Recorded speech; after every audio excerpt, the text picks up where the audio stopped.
сонсогч та бүхэнд өнөөдрийн мэндийг хүргэе. Монгол малчтын төвлөрөөс малчин телевизийн малчтын эрүүл мэнд нэвтрүүлэг маань эхэлж байна. Бид өнөөдрийнхаа дугаар Цахиур төмөр компани хүний хэмж амар жаргалыг урьж оролцуулж байна. Юуны өмнө өнөөдрийн мэндийг хүргэе. За сайн байна уу? Телевиз үзэж байгаа нийт үзэгчтэй мөн энэ өдрийн мэндийг хүргэе. За тэгэхээр хоёулаа өнөөдөр тийм ээ хүүхдийн хоолны дуршил гэсэн сэдвээр ярилцах болно. Эцэг эхчүүд маань хүүхдүүдтэй хоол өгөхдөө бас их нэлээд аргадчих тийм ээ. Янз бүр байдаг. Нэг хоол идэх дургүй хүүхдүүд маань тийм ээ. Тэгэхээр энэ юунаас болоод ингэж хүүхдүүдийн хоолны дуршил буураад байна. За эцэг эхчүүд маань ер нь хүүхдийн хоолны дуршил нэлээдгүй нөлөөтэй байдаг. За нэг төрлийн хоолыг байнгын дагнан хийж өгснөөр хүүхдийн хоолны дуршилд сөргөөр нөлөөлдөг байгаа.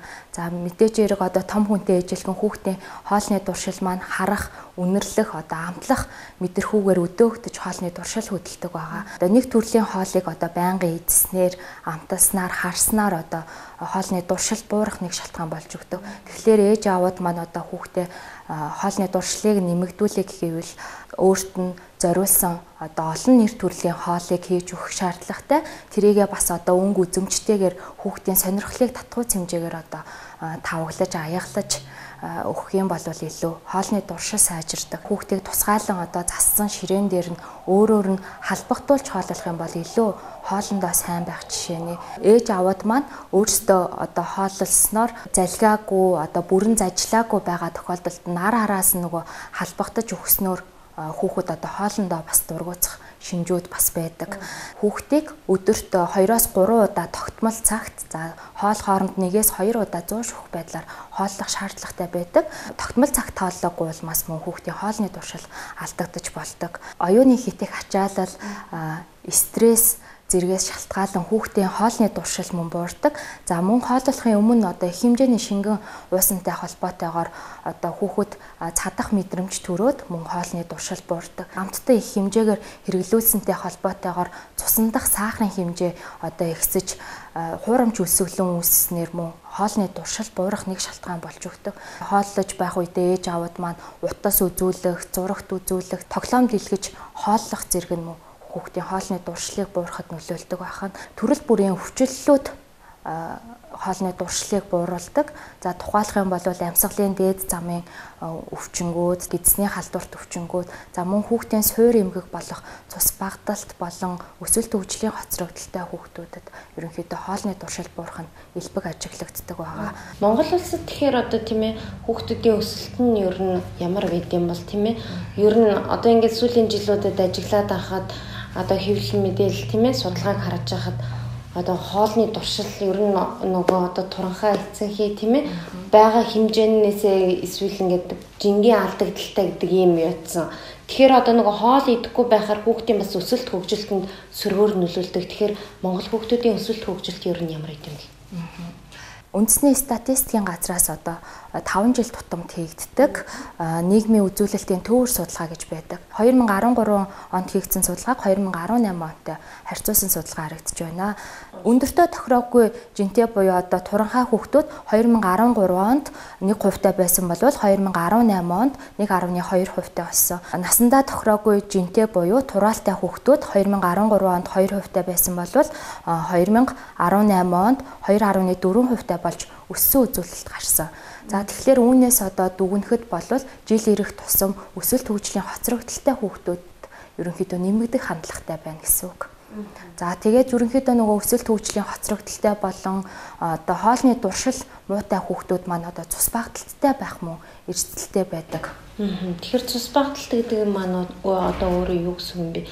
Бага насны хүүхэд бас цус багдалттай байдаг гэсэн үг тийм ээ? За цус багдалт гэдэг маань ерөнхийдөө цусны улаан эс болон гемоглобины түвшин буурсантай холбоотойгоор эд эрхтэнд очих хүчил төрөгчийн хэмжээ багасхыг ерөнхийдөө цус багдалт гэж ойлгож болно. Улаан эсийн гемоглобин маань өөрөө эд эрхтэнд хүчил төрөгчийг зөөвөрлөх үүрэгтэй байдаг. Тэгэхээр цуснд энэхүү элемент нь багаснаар эд эрхтэнд очих хүчил төрөгчийн хэмжээ багасах байдлаар илэрч байгаа өвчин гэсэн үг.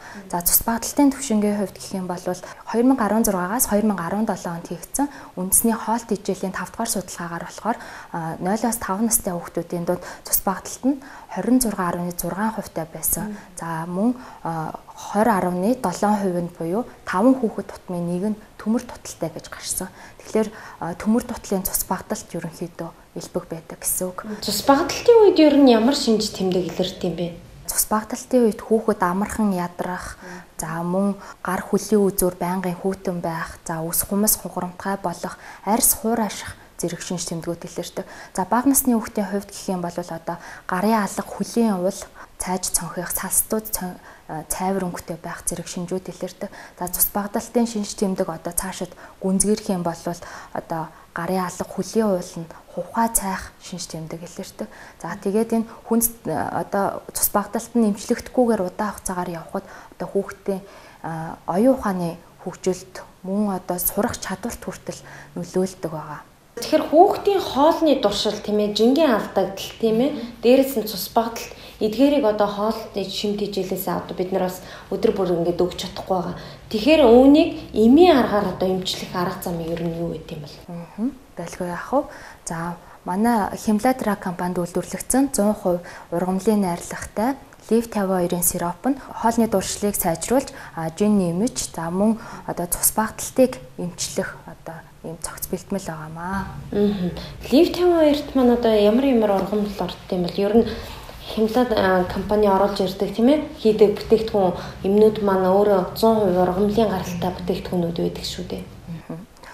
За Лив 52-ын найрлагад орсон Дурабасма гэдэг байна. Энэ нь болохоор одоо төмрийн оксид.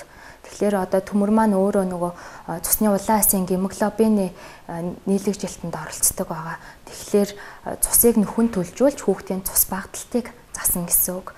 За мөн одоо найрлаганд нь орсон ургамлууд нь хүүхдийн хоол боловсруулах замын хямралыг засаж, за мөн хоол боловсруулалтыг сайжруулж, за элэгний үйл ажиллагааг сайжруулснаар одоо уургийн солилцоо эрчимжин хүүхдийн махан хоолны дуршил сайжрах, за цаашлаад одоо жин нэмэх ийм эерэг үр дагаврыг үзүүлдэг байгаа.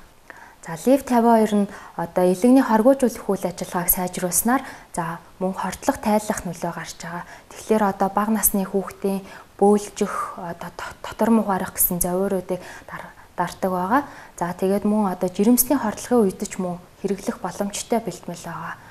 За тэгээд мөн элэг хамгаалах, вирусын эсрэг, бактерийн эсрэг, өрөвслийн эсрэг гэсэн үйлдэлтэй бэлтгэл байгаа. За Лив 52 дээр хийгдсэн судалгааг танилцуулъя. За энэхүү судалгаанд энтгэг усад хийгдсэн судалгаа нь Лив 52 сиропыг хүүхдийн хоолны дуршилд хэрэглэсэн клиник судалгаа байгаа.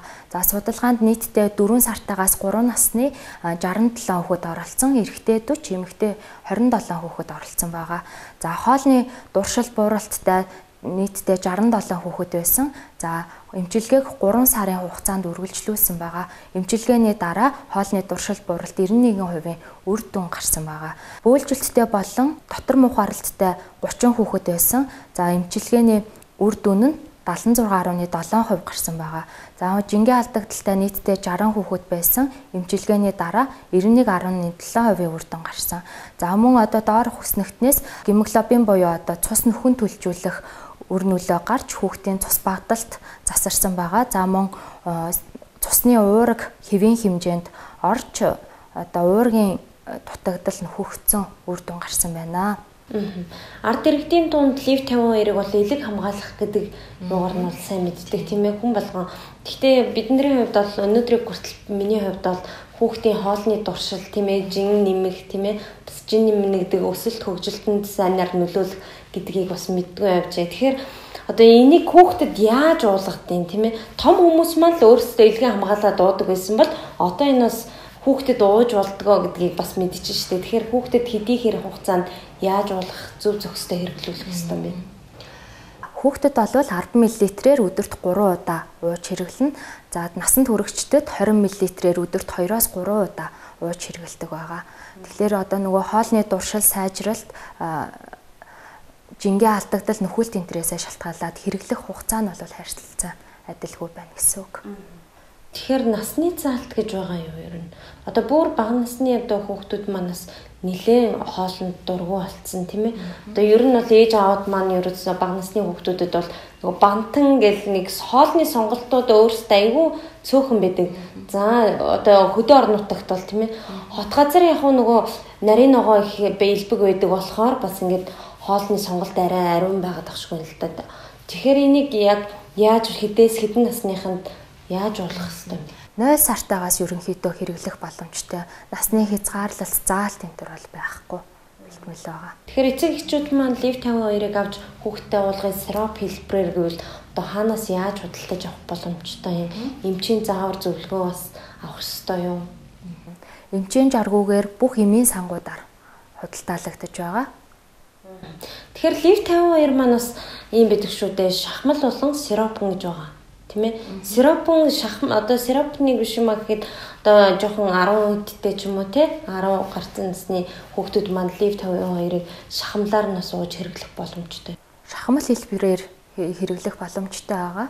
Гэтэл Liv 52-ын сироп нь одоо бага насны хүүхдүүд бол хэрэглэхэд тохиромжтой. Сиропон хэлбэрийн бэлтгэл маань биед илүү одоо хурдан шимэгддэг онцлогтой байгаа. За баярлалаа бидний урилгыг хүлээн авч ирсэн. За баярлалаа. Үзэгчдээ малчтын эрүүл мэнд нэвтрүүлгийн маань энэ удаагийн дугаар Цахир төмөр компани хүний хэмж амар жаргал өргөдөө оролцлоо. Дараагийн дугаар хүртэл түр баяртай.